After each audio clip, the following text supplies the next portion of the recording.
in the middle of the night. I got a hooker who just got shot. She wants to know if you want a half price on a blowjob. You know what I'm saying? She got an extra hole. Yeah, fucking crazy shit. But you know what? Toronto was a beautiful fucking city. It's weird how they were way advanced in 97, 98. They already had delivery service for weed. But I remember when the Chronic tour came through Toronto in like 2000 or 99. And I used to sell weed back then. And I went and hooked up Warren G with some weed that night. You were DJing? No, I was still I was doing comedy. I was DJing, but I used to sell a little weed to make some money on the side. So he wanted weed, and I was like, I got you. I took him to the weed spot. Yeah, Canada at that time had a girl that came up to me at the comedy club the first night. She gave me a number, and she goes, "If you want weed, I think it's $35." I could be wrong, but I went and did that the weed room, The little one, right? in Toronto, and I'm blanking on the name, but the woman who owns it, Puff Mama, told me that was her. Probably. She probably. She, I've never was done a that waitress room. at the comedy club or something. At Comedy Wood? I don't know. Comedy Wood was up at Young and Steele's. Yes. Yeah, Young and And I Steele's. used to walk over to Bloor Street. Bloor. And that was the second best strip club I've ever been at. What was the in my first life. best? The one in Jersey, the one that you could stick a bottle in the chick's pussy. Oh, yeah. So you go to and if you drink go the just beer out outside of the city in Toronto, Yeah. and you go to a strip joint, anything goes. Are you serious? Anything goes. Because that Bloor Street, everything went. What we used to do is, I when I first started getting money, and I was living here, and I would go home every now and then. I had a big pocket full of money. I was young. I had a hard dick and no fucking dependence. So we would go to the landing strip right by the airport, and I would get all my friends, and we would get the VIP room, which is about the size of this place, with 2 couches in it. And there'd be like 8 of us, and we'd get 16 chicks in there. And I would call it Vajanga, because it was just pussy everywhere in every angle. You know, she's sucking off your friend over there, you're fingering her while she's sucking off your friend. And my friend's making out with this one chick and squeezing her tits, and I'm fingering her from the back, and he goes, "So what's your name?" She goes, "Marisa." And he goes, "Get the fuck off me." That was his mom's name.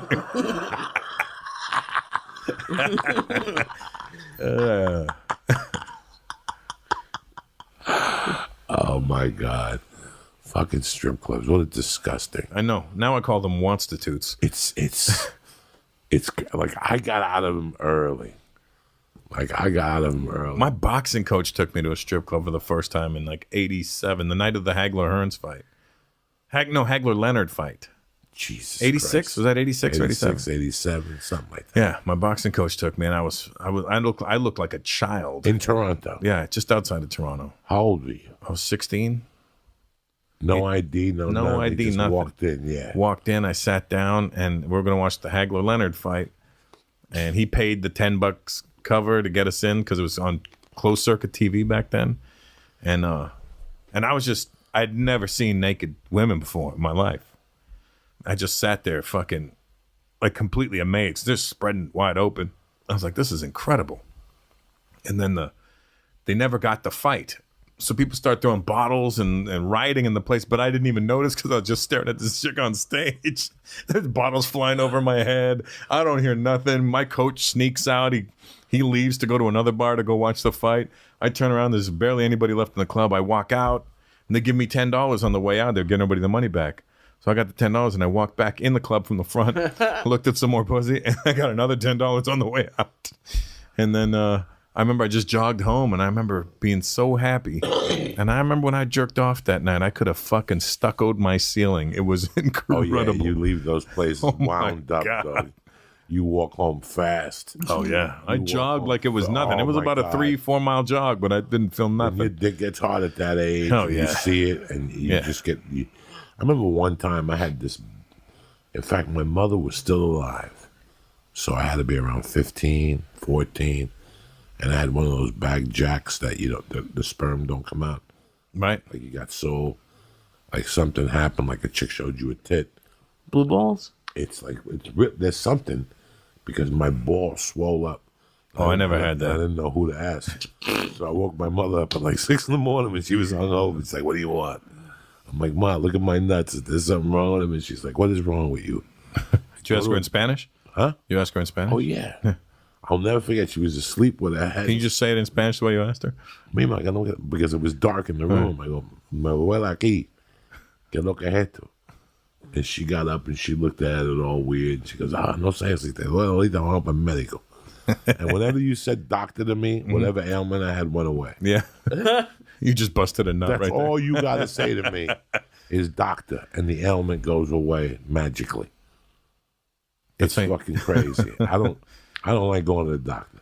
You're like my daughter with medicine. Even at this age, I don't like going to the doctor. My daughter will not take medicine. go. He's a great guy. I love him to death. When I bring an iPod, because if they're going to draw blood, I got to bring an iPod. I get mobile blood draws at my house. I did one today. They come to your house? Yeah, they come to my house and do it. Oh, Jesus Christ. And what, do you lay on your bed? Nah, I just sit at the dining table, give them my arm, they take it. And what do they do with the blood? They take it, they ship it back to where they got to ship it to. And oh, you do that like a physical at the house? yeah, well, I do these like every 3 months of mobile blood. They come and take blood. Check Why do you do that? Just to make sure I'm all right. So you do the checks. You don't do it for the other reason. Nah, I just do it for the checks. I do it for the fucking changing of the oil. Yeah, well, you got to change the oil and make new blood. That's where the party starts. Oh, yeah? You go sit in a Novator bed. You get a fucking pint taken out. And you go sit in a Novator bed. Get some Chinese guy to throw a couple needles in you. Mm-hmm. You get some new blood cells. That's why women don't die of heart attacks, because they bleed every month. We're the only assholes that die of heart attacks because we don't bleed it out. But if we change that blood every 6 or 7 months, you'd be tip-top Magoo. That's why Keith Richards is still alive. Yeah. All those blood transfusions. A lot of needles in it. A lot of fucking needles. A lot of needles. But you got to be willing to do that shit. Take a pint out every 60 days. I could do that. What do they replace it with? New blood? No, your body forces you. From 10 Planet Kush, it drains the lactic motherfucking acid. People won't cop to it. The health specialists say, no, that doesn't happen, Joey. Yes, it fucking does. I got friends in Harvard, bitch. I'm like Garth Brooks. I got friends in high places, motherfuckers.